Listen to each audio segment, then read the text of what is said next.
Bismillahirrahmanirrahim. Assalamualaikum warahmatullahi wabarakatuh.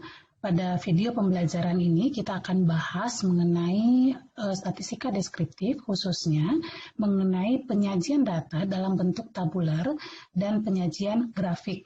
Nah, di sini khusus akan dibahas untuk data kategorik saja. Nah, sebagai review, sebelumnya kita sudah bahas mengenai jenis-jenis data. Ada satu cara untuk membagi data tersebut. Nah, pembagian itu berdasarkan data kategorik dan data kuantitatif. Nah, dikatakan data kategorik adalah jika data tersebut dapat dikelompokkan ke dalam beberapa kategori tertentu. Nah, kalau kita hubungkan dengan skala pengukuran data, maka data kategorik ini adalah data dalam skala nominal ataupun dalam skala ordinal. Kemudian jenis data yang kedua adalah jenis data kuantitatif. Suatu data itu dikatakan sebagai data kuantitatif jika data tersebut berupa nilai numerik yang menyatakan seberapa banyak gitu ya. Nah, jika dihubungkan dengan skala pengukuran, maka data kuantitatif itu adalah data yang diukur dalam skala interval ataupun dalam skala rasio. Nah, ini sedikit motivasi dalam penyajian data tersebut. Kalau kita punya data, ya, kalau datanya hanya berukuran kecil, anggaplah datanya hanya berukuran 10 saja misalkan. Tentu tidak sulit buat kita lihat datanya, kemudian kita bercerita mengenai data, karena memang dengan ukuran kecil itu data itu lebih mudah untuk difahami langsung dari data mentahnya. Namun, jika kita punya data yang berukuran besar, tentu agak lebih sulit buat kita untuk memahami dari data mentahnya. Saudara bisa bayangkan kalau misalkan kita punya data berukuran 1000 saja. Kalau dilihat data berukuran 1000 mungkin sulit buat kita untuk bisa bercerita mengenai data tersebut. Ya, nah sehingga untuk data yang berukuran lebih besar, kalau kita ingin mendapatkan informasi dari data tersebut, maka data itu harus disajikan dalam bentuk yang lebih ringkas.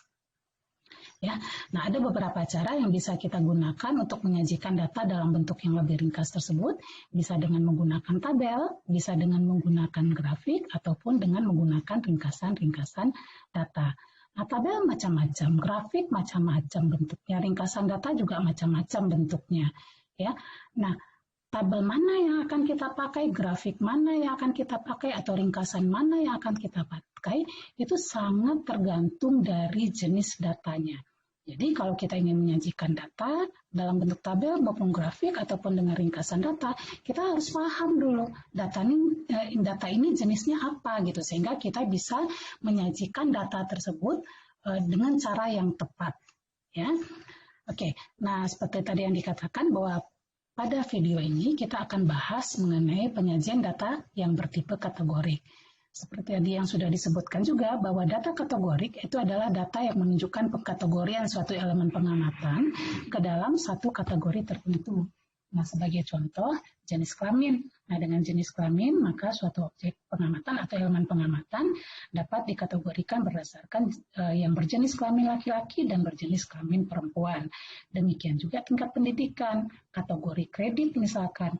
Nah, berdasarkan kategori kredit, maka nasabah ya atau kreditor dapat dikategorikan sebagai kreditor yang bermasalah atau yang lancar atau macet gitu ya. Kemudian jenis bank berdasarkan kepemilikan itu juga merupakan data kategori, karena dengan variabel ini maka suatu bank dapat dikategorikan ke dalam bank nasional misalkan, atau bank pemerintah, bank swasta nasional, atau bank swasta asing, dan lain-lain. Jadi contohnya macam-macam. Nah, untuk data kategorik ada banyak cara yang bisa kita gunakan untuk menyajikan data tersebut. Nah, pada video pembelajaran ini kita akan bahas bagaimana cara kita menyajikan data itu dengan dua cara. Jadi cara yang pertama adalah dengan menggunakan tabel dan dengan menggunakan diagram. Nah, dengan tabel ada dua cara kita bisa menyajikan data tersebut. Yang pertama dengan menggunakan tabel klasifikasi tunggal, yang kedua dengan menggunakan tabel klasifikasi ganda atau diistilahkan sebagai tabel klasifikasi silang. Kemudian dengan diagram, kita bisa sajikan data kategorik itu dalam bentuk diagram batang atau bar chart. Kita bisa sajikan data tersebut dalam bentuk diagram lingkaran atau dengan menggunakan pie chart. Oke, nah sekarang misalkan kita punya data 300 orang karyawan PT A gitu ya. Misalkan nama karyawan itu A, B, C dan seterusnya. Kemudian dari masing-masing karyawan dicatat apa jenis kelaminnya, kemudian apa pendidikan terakhirnya. Nah, si A adalah karyawan berjenis kelamin laki-laki, pendidikan terakhirnya SMA. Si B juga laki-laki, pendidikan terakhirnya S2 dan seterusnya. Nah, data ini dapat kita sajikan dalam bentuk tabel, ya tabel. Nah, di sini kita akan gunakan tabel klasifikasi tunggal. Nah, tabel klasifikasi tunggal adalah sebuah tabel yang didasarkan hanya pada satu variabel saja, ya berdasarkan satu variabel saja. Kalau di sini berdasarkan tingkat pendidikan, maka ada 3 kategori yaitu SMA, S1, dan S2. Kemudian untuk yang SMA ada 100 orang, S1 ada 191 orang, kemudian S2 ada 9 orang. Jadi tabel klasifikasi tunggal ini hanya ada dua kolom di sini, 2 kolom. Satu kolom menyatakan kategorinya, kemudian kolom yang berikutnya menyatakan frekuensi dari masing-masing kategori. Kemudian baris-barisnya menyatakan masing-masing kategori tersebut. Ya, ini kalau kita sajikan data ini dalam bentuk tabel klasifikasi tunggal berdasarkan tingkat pendidikan. Nah, kalau kita sajikan dalam bentuk jenis kelamin, ini dalam jenis kelamin ya, jenis kelamin, maka tetap disajikan dalam dua kolom. Satu kolom itu adalah jenis kelamin, satu kolom lagi adalah frekuensinya. Barisnya adalah laki-laki, perempuan, dan seterusnya. Nah, dari sini kita bisa tahu bahwa yang laki-laki ada 155 orang, yang perempuan adalah 145 orang. Jika kita ingin menyajikan dalam bentuk tabel, kita harus selalu berusaha agar cara penyajian kita memudahkan orang untuk membaca tabel tersebut gitu. Nah, sehingga biasanya ada aturan-aturan kita mengurutkan ke SMA dulu, baru S1, baru S2 kita urutkan gitu. Kenapa ini laki-laki dulu, baru perempuan, kenapa perempuan yang terakhir gitu, misalkan seperti itu. Nah, sebetulnya kita bisa buat urutan sembarang gitu ya. Ya, kita bisa bikin urutan sembarang. Tapi agar tabel kita itu gampang untuk dibaca, ada beberapa cara untuk mengurutkan kategori-kategori ini. Bisa urutan itu berdasarkan urutan yang biasa dilakukan, urutan abjad, kemudian urutan frekuensi atau urutan nilai dari yang terkecil sampai yang terbesar atau yang terbesar sampai yang terkecil frekuensi atau nilainya gitu ya. Nah, sebagai contoh, kalau untuk urutan yang biasa dilakukan ini, misalkan kita punya ada sebuah rumah sakit gitu ya, rumah sakit misalkan. Kemudian rumah sakit itu punya data dari mana asal pasiennya. Jadi pasiennya itu berasal dari provinsi mana saja misalkan. Sehingga akhirnya mereka punya data bahwa pasien ini berasal dari Jawa Timur, dari Sumatera Barat, dari Aceh dan seterusnya gitu ya. Nah, mungkin akan lebih gampang kalau diurutkan berdasarkan provinsinya. Jadi mulai dari Aceh dulu, kemudian Sumatera Barat, Sumatera Utara, Sumatera Barat, Riau, dan seterusnya. Karena memang itu urutan yang biasa digunakan orang.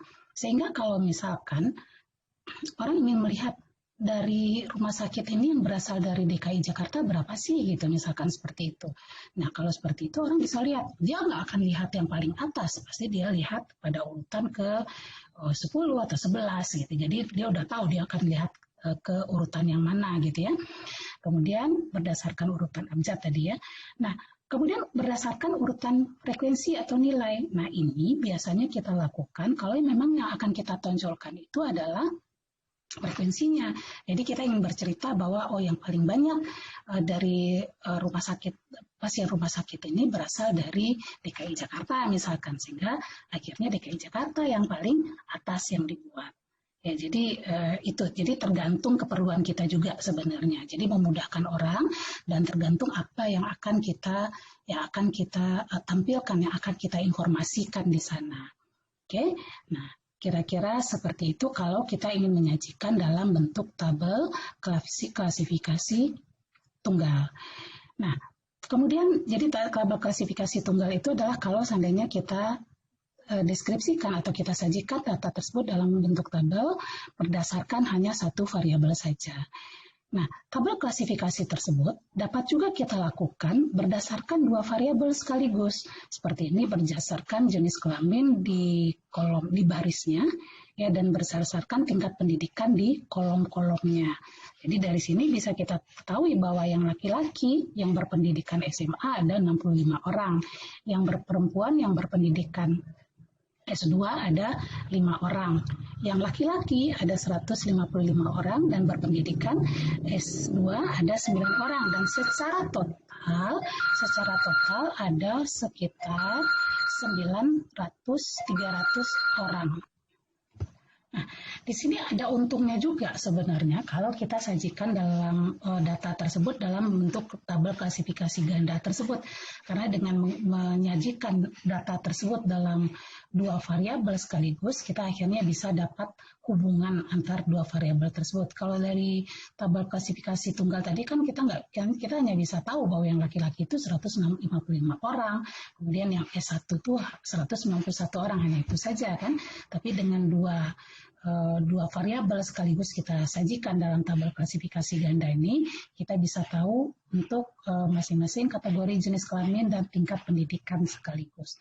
Ya, nah informasi mengenai tabel klasifikasi tunggal sendiri sebenarnya kan bisa kita lihat juga dari total masing-masing ini kan ya.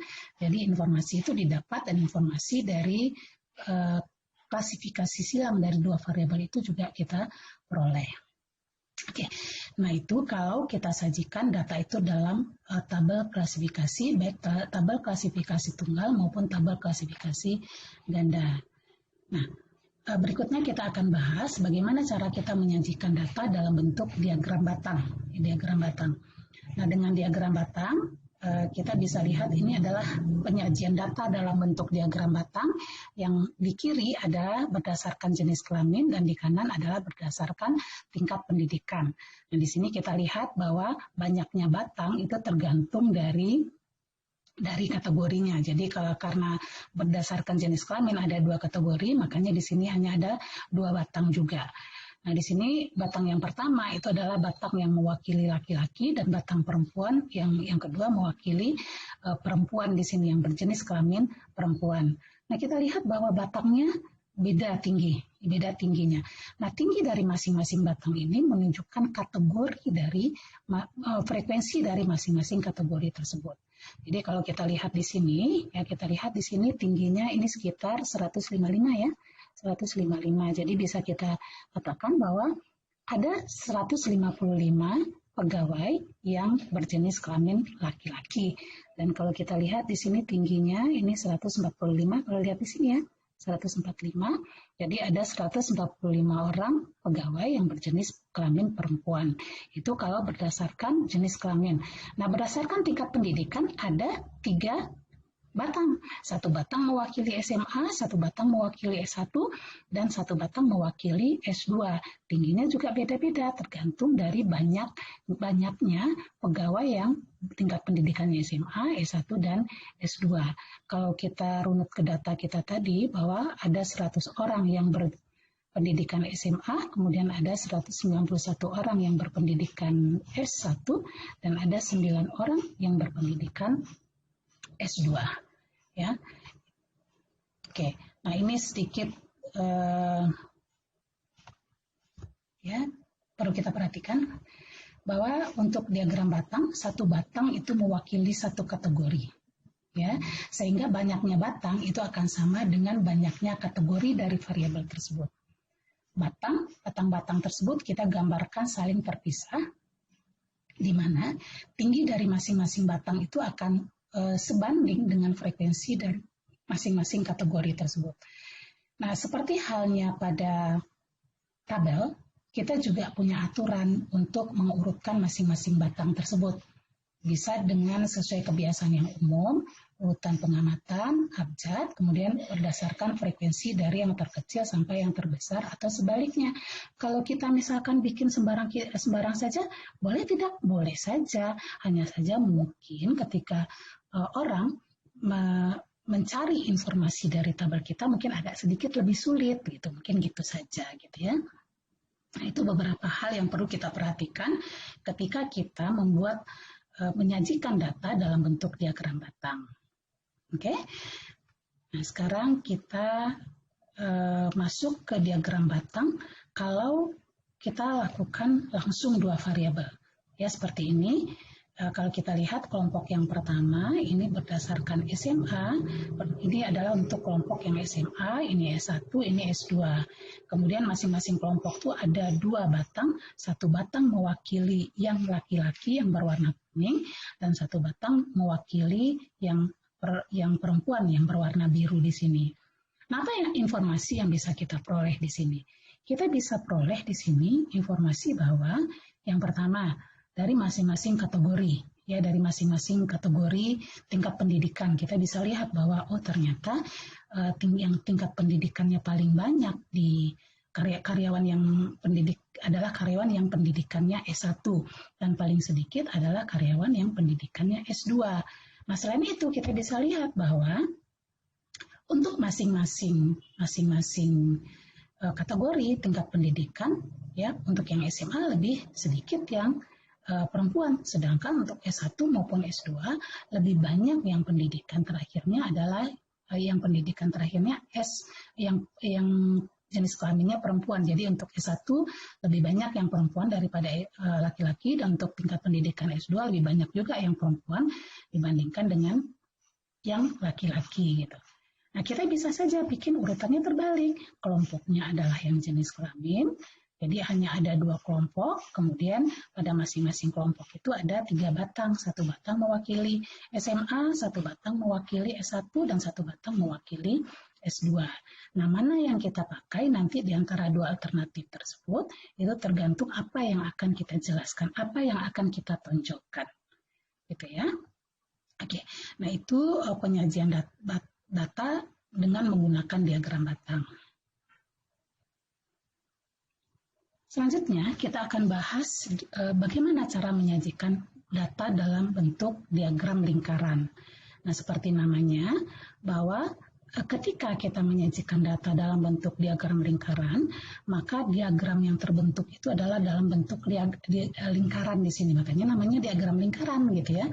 Atau ada juga yang menamakannya sebagai pie chart, karena memang dinilai bahwa diagram ini bentuknya seperti kue pie gitu ya. Makanya dinamakan sebagai pie chart.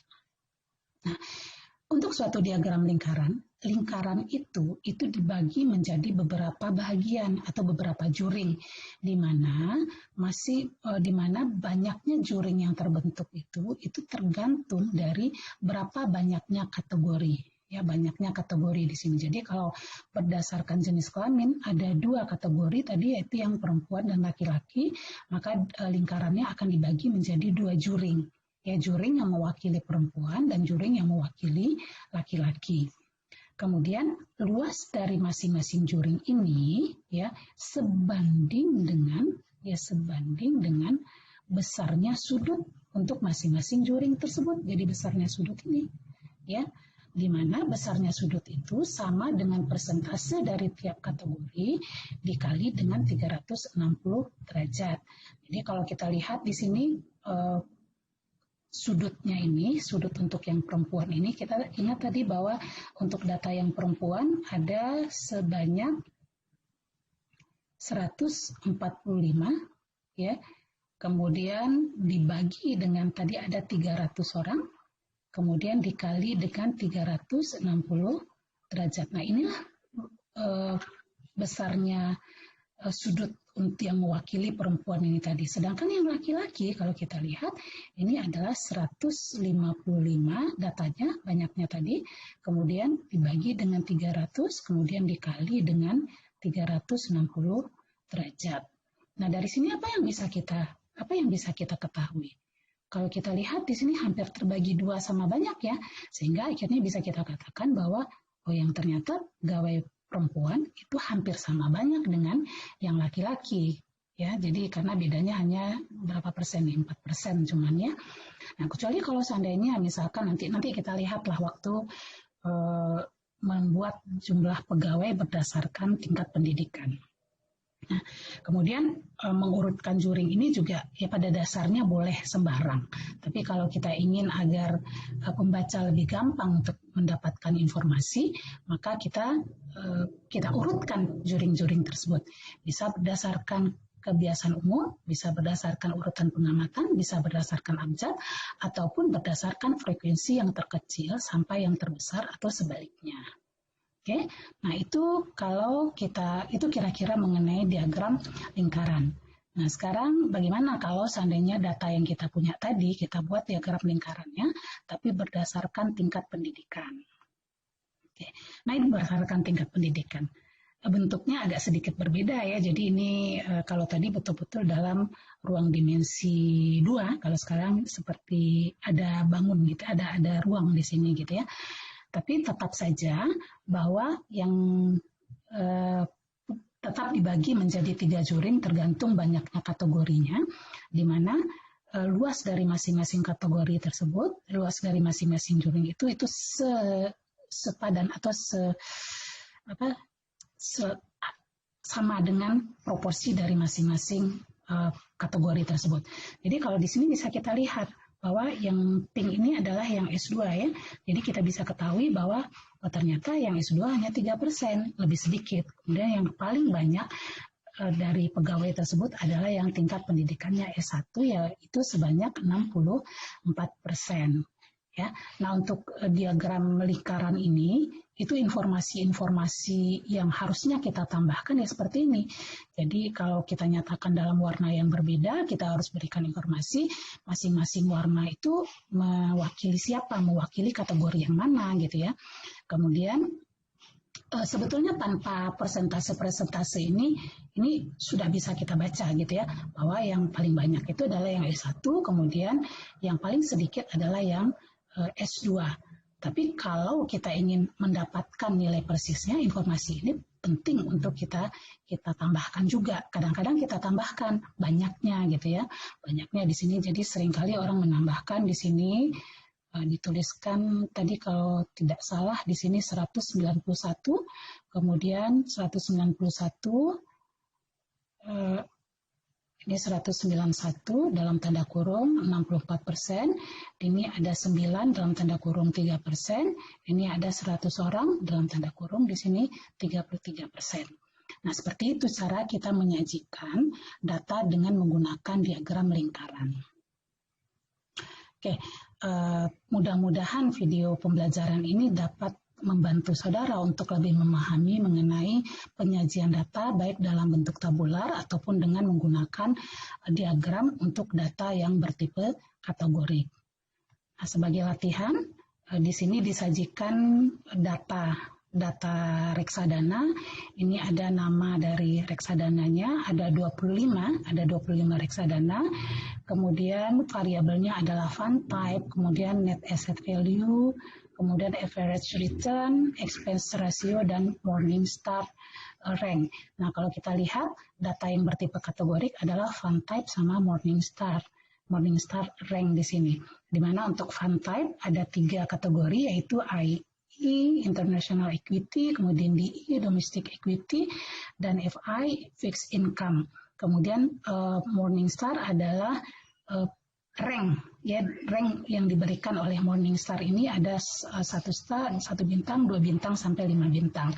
Nah, dari data ini, saudara diharapkan bisa menyajikan data itu baik dalam bentuk tabel maupun dalam bentuk diagram. Tabelnya coba sajikan dalam bentuk tabel klasifikasi tunggal dan juga dalam tabel klasifikasi ganda. Kemudian untuk diagram juga sajikan data ini dalam bentuk diagram lingkaran maupun diagram batang. Oke? Selamat belajar.